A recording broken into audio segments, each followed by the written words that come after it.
Good morning, students. Let us discuss the product development model 3, that is a part 2. There are some other topics we'll discuss today. The first is estimating market opportunities for a new product. Market opportunity is defined as the need or demand in a market that a company can capitalize on by introducing a new product or a service.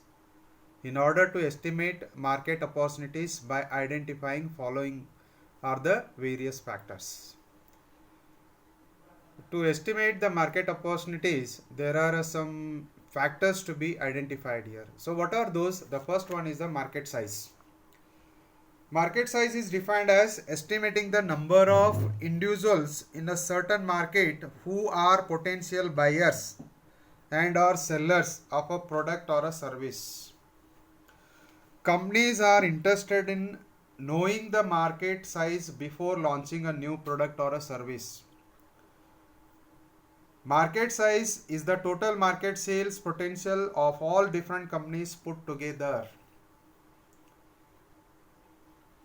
For example, so while launching a new ball bearing product in a given market, the different manufacturing industries selling the same product in that market determines the market size.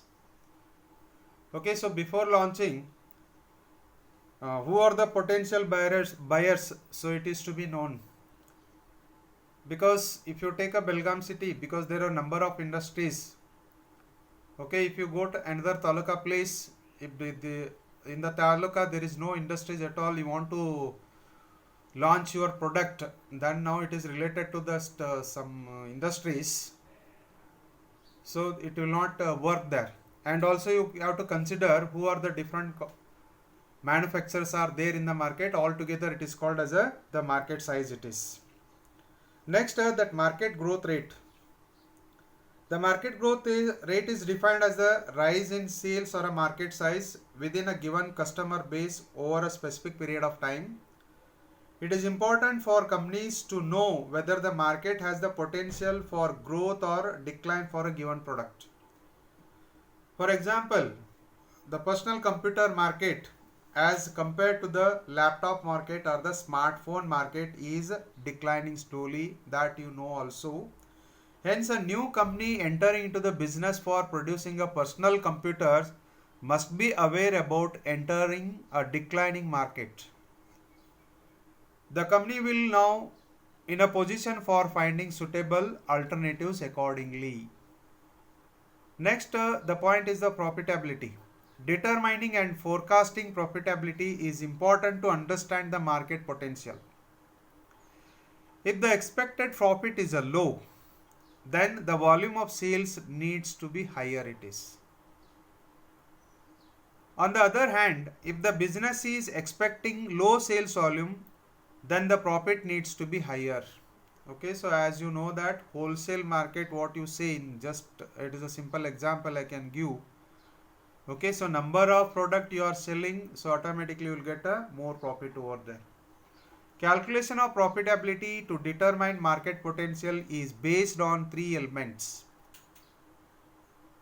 How you can calculate the profitability here? You considering the three elements: return on investment, return on sales, and return on net assets. Next point is the competitors. When evaluating opportunities, there is a need to know and understand the existing competition in the market for product being launched. Small retailers usually suffer under the brunt of a large multinational companies. In case of high competition, the market entry barriers are high enough, and at the same time establishing the company and the product requires a huge investment. Companies needs to lower the price of the product or offer additional services, complementary benefits to attract the customer. As a result, the company needs better financial support to take the product till competition gets reduced. As you know that you want to purchase mobile or any vehicles, the different companies, they will offer the additional services or complementary without reducing the product rate. Next, we have product and customer type. The opportunities can also be found by examining the product type and the customer category. Okay, so different areas having a different customer category, so accordingly, so you have to select your product here. The frequency of product purchase. For example, the simple example if you consider, that is the soaps or toothpaste, cosmetic products, etc. are purchased on a repeated basis compared to the one-time purchase like a refrigerators, television, etc. The purchase situation like a seasonal changes, etc. also need to be examined to uncover expansion opportunities. Further, the changing customers and their needs, their purchasing decisions, payment category, etc. that helps companies to position their products appropriately determines market opportunities. So these are the main factors while estimating the marketing opportunities. So next we have a new product financial control. The success of new product is usually measured in terms of their financial results. A new product is a result of various activities from different functional perspectives such as engineering, manufacturing, testing, marketing, etc. It is important to plan the investment for making the new product and cost control carefully. It requires a more sophisticated and detailed business analysis. So next we have the estimations are based on the following. Okay, so these are the things to be considered here, how you are going to estimate the things. Estimate the present financial status of the company. Determine the financial feasibility of the product during the conceptual phase by developing cost estimation based on the designer's ideas. As you know that you want to produce one particular product, it is having a different concepts, different technologies. So accordingly, automatically there is a variation in the production cost also. So it is to be understand first. Estimate the required investment that would be necessary for each stage of the product development. Estimate cost involved for working staff, materials, technology, new equipment processes, product design, overhead cost, research, etc. Analyze cost for various risks associated with the product development and launching. Estimate feasible market share and forecasting demand for likely profits. Okay, so these are the different things to be considered while estimation. Next, how to control the financial. There are some techniques to be followed here.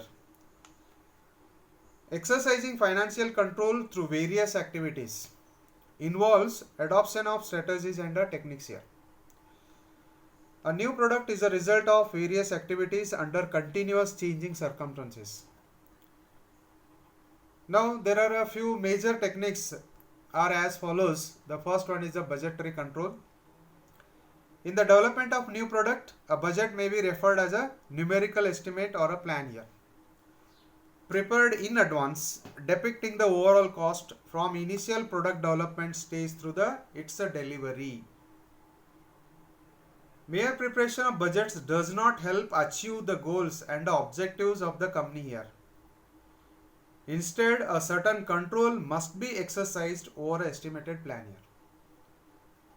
The exercise control with the help of budgets is known as a budgetary control. So usually, this is the first technique to control the financial. This is the budgetary control. Even it happens in every family also. So accordingly, if you act, so automatically, so you can control some extent here. The second point is return on investment. Return on investment is one of the important tool or a technique for financial control. It evaluates the efficiency of an investment. How we can calculate this? So there is a simple formula for this. This equal to net profit before interest and the taxes divided by the total investment into 100. So like that, so you can calculate a return on investment here. The next important technique is break-even analysis. So from this you can understand at what period so you can have a profit here. As you know that initially there is a fixed cost because you are going to invest, because you have to purchase, you have to construct the things, it all depends on your product. So there is a some investment, so it is a fixed cost. So when you start manufacturing, so automatically the total cost so will be increasing. Then parallelly, so there is a one more you have to consider, that is a total revenue. Total revenue. Okay, so at the beginning the total revenue is a zero, fixed cost and the total cost are same. Then when you start the manufacturing, the revenue start increasing and also the total cost starts increasing. But certain period the total cost and revenue, if you compare the total revenue it start increasing, rising, but the total cost is also rising, but compared to revenue it is a less. Okay, at certain level the both will meet at one particular point, so that point you can call it as a break even point. It is that point, so at the typical point there is a no profit, then there is a no loss. So once you reach that break even point and after that your revenue goes on increasing, then the total cost little bit reducing.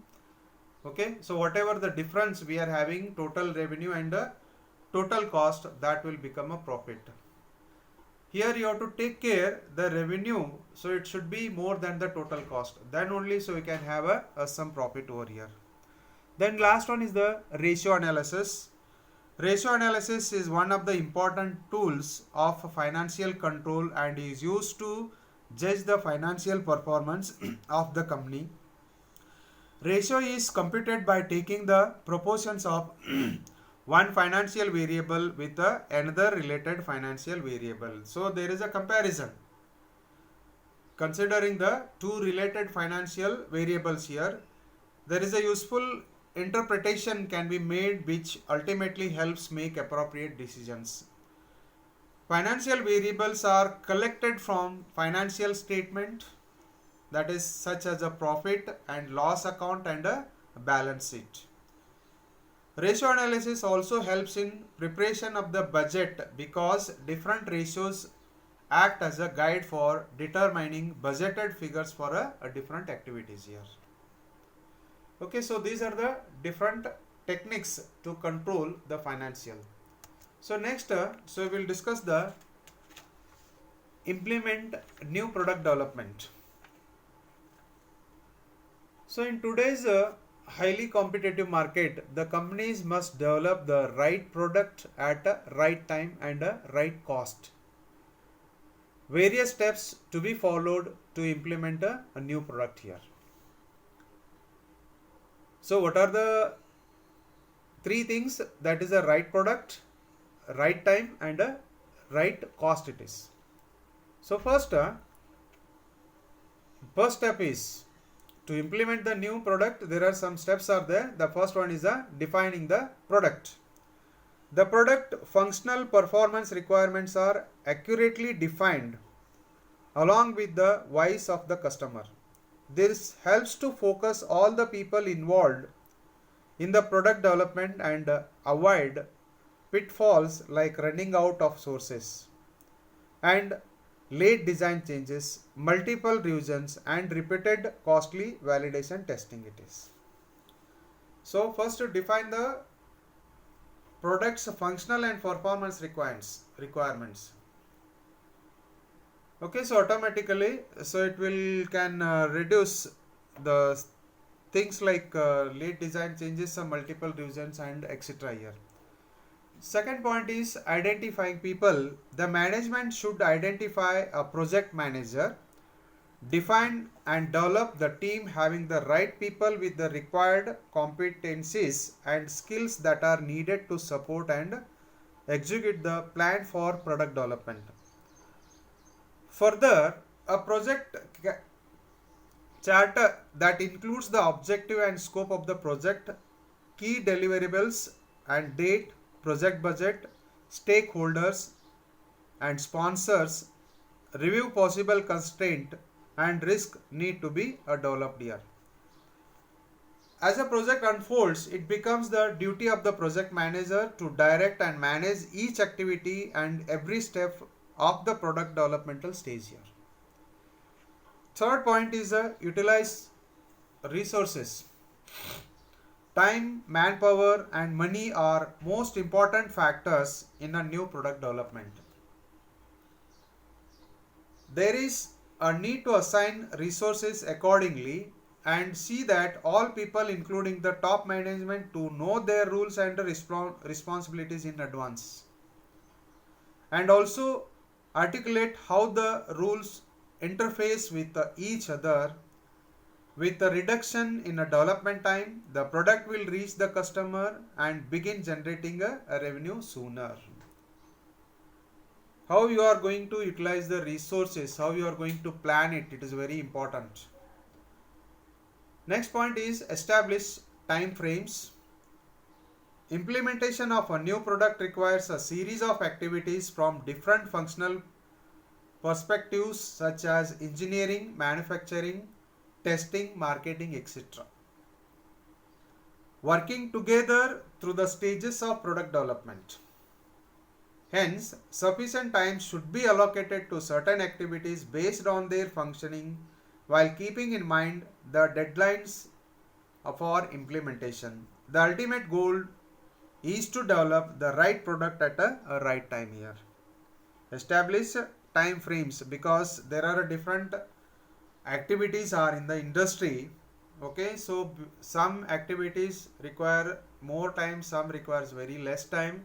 So accordingly it is to be worked out. Next are selecting best practices and processes. Engineers involved in manufacturing the product must be allowed to choose the best practices and processes. Manufacturing processes must be refined and validated through pilot builds and capability studies. In addition, process documentation and quality controls that are developed accordingly must be implemented. The outcome of various activities must result in the production of the product with the desired features and functionality which the product developers had planned and created. Next point, defining marketing goals. Successful new product development requires a thorough knowledge of target market and its needs and wants, the benefits of the new product, the market's frustration of existing products and competitors. The marketing strategy, distribution channels and other necessary details need to be analyzed. Here, so want to have a benefits of the new product, the market frustration of existing product and competitors, marketing strategy, distribution channels, it is to be analyzed properly here. The product marketing team must review and ensure the features and differentiators of the developed product and refine to make sure all claims about the product features are accurate. The product must be ready for getting launched into the market. So before analyzing, so it should not be launched, proper analyzing the market. So then it is very necessary to launch the new product here. Next, market entry decision. There are some following factors to be considered by managers when making a decision for entering a new product market here. The first one is define the market. Define the market implies identifying market in terms of a location, having suitable population with the large middle class representation and income levels well above the national average, people's characteristics, their needs and wants, educational background and other necessary information for promoting products. This step is critical because the information that appeals to one particular sector of population may not be as effective with another. Defining market, it is a very important, you have to study it properly. what type of people are there and what is the population of that particular area, what is their income levels, what are the characteristics of the people, and what is their requirements and their what wants. So accordingly you have to define the market. So next, perform the market analysis. Expanding into new markets involves a great deal of market research in addition to target customers. There is a need for an in-depth understanding of a market growth rates, market size, forecast demand, existing products and level of competition, distribution, supply channels, advertising channels, potential risks and barriers to market entry, and so on here. Next, access internal capabilities. Much of your decision on how to enter a new market is driven by an internal capabilities assessment. There is a need to analyze the existing financial situation of the company and future requirements. Human resources with the skilled, efficient people, existing infrastructure and future requirements. Companies' present association with the distribution supply channels, getting associated with the joint venture or partnership, and so on. Because this is also very important, the internal capabilities. How much we are able to launch the product here. So it is to be understand first. Then last one is the, fourth one is analyze the new product. There is a need to compare the features and functionality of the few product with those existing in the market. Modifications, if any, to overcome the limitations of the existing product and attract the customers, the overall cost for making the product, fixing competitive product price, associated product discounts, offering if any, and so on. Okay, so here also it is the compare the features and functionality of the new product, because you have to decide there are some limitations of the existing product, but try to attract the customer. How you can attract the customer? Because by giving the some offer on that particular, additional offers on the particular product, then what should be the competitive price of the product, then what in what level you are offering.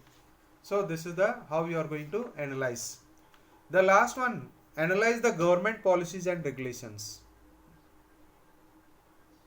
Government regulations can very often and may create barriers to business entry and growth. Companies need to examine the implications of such regulations prior to committing to the market entry. The product's influence on the living beings and the environment must be given due to consideration. There is a need to ensure that companies and their product actually conform to the regulations. So this is a very simple thing. You want to sell or you want to launch product. There are some rules to be followed. So accordingly, that is the government policies and regulations to be followed here. So it is to be understand very clearly before launching the product here. So next, the next topic. So it is a concept of a product design. Concept of the product design. Redesign is the process of modifying or changing an existing design of a product with objective of improving one or more aspects of the product's capabilities and performance or assembly environment. Simple it is. The existing product, so you want to redesign, but there is a risk also, so we will discuss it later. Needs for redesign. Customer feedback related to product design or features, performance, reliability and cost becomes the first reason. Second, decline in sales rate due to competition from similar products manufactured by different companies. This is also one more important reason. To satisfy new government regulations or requirements. Next point, expanding company into new markets. Whatever may be the reason, a product may be redesigned any number of times, but the main objective or the end user's requirement must remain same here. So this is a very important point to be take care while redesigning. That is the objective. So finally the requirement must remain same here. So next, what are the benefits of redesign? Redesign helps to create a new products with the new features, which in turn drives a new business. Product redesign in a successful way comes with a great prizes like new possibilities, new customers, and new opportunities. It helps the company to stay ahead in competitive market. It helps in exploring new markets. Redesign creates an impression among the people for being innovative. So these are the main benefits of redesign. Then there are some drawbacks are also there. Okay, so if you once you redesign, so always you may not have a benefits or advantages. Although it is a simple, the process is iterative and complex in nature. But it looks like a simple, but I want to redesign it, so it is a something like a iterativities and also in complex in nature. Then second point, careless decision during redesign lead to worthless product development. Here, while taking the decision, so it is very important. It cannot be precisely budgeted since redesign process requires skilled and experienced personnel, dedicated analytics, testing and marketing, etc. It must not involve drastic changes in the product which was once a user's favorite. It must satisfy old customers and attract a new one also. Redesign requires time and resources, and as such the company will not be able to concentrate effectively on new product developments.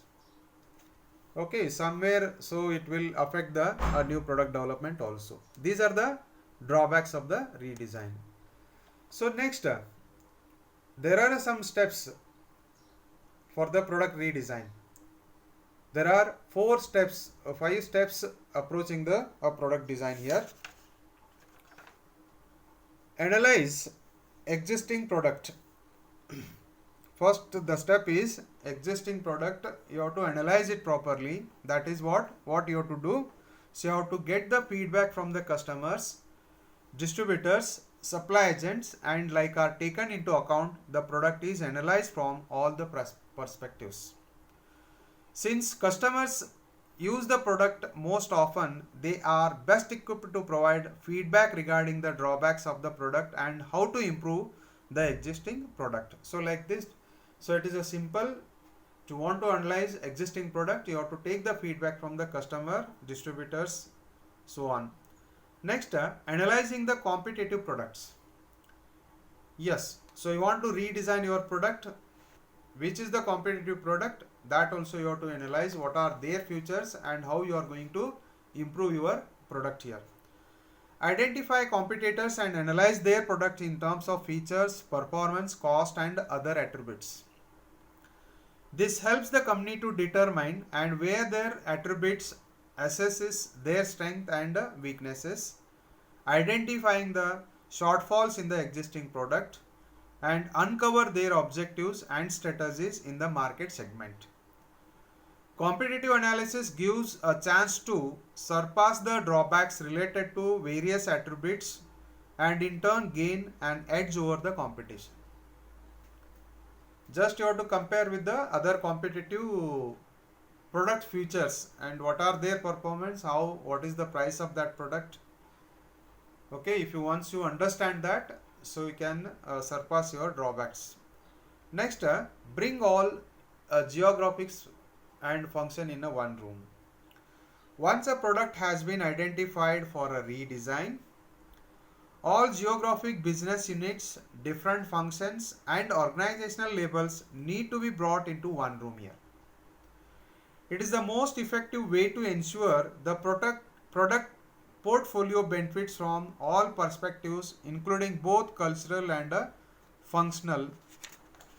Together, the team members should challenge the product's required functions and attributes need to be changed. The objective is to tap ideas and information from various sources. The next, select a concept for a product redesign. By evaluating all the concepts for produce redesign, a final choice is made based on the attributes that best fit the requirements, specifications, and customer needs and wants. Early model or other concepts can be retained and used for additional market research or to obtain feedback from a key customers. Because you want to design anything, you need a concept. Here for the redesign also we need some other concepts. Okay, so you can retain the earlier concepts, so you can use for this redesign the product here. The last point is establish and refine target specifications. Once the new design features have been developed, establish the specification of prospective's new product by taking into consideration the various technical constraints. Further, there is a need to refine some issues so as to take into account the various technical, manufacturing and economic necessities or limits here. So with this last topic, so we'll conclude the today's session. Thank you one and all.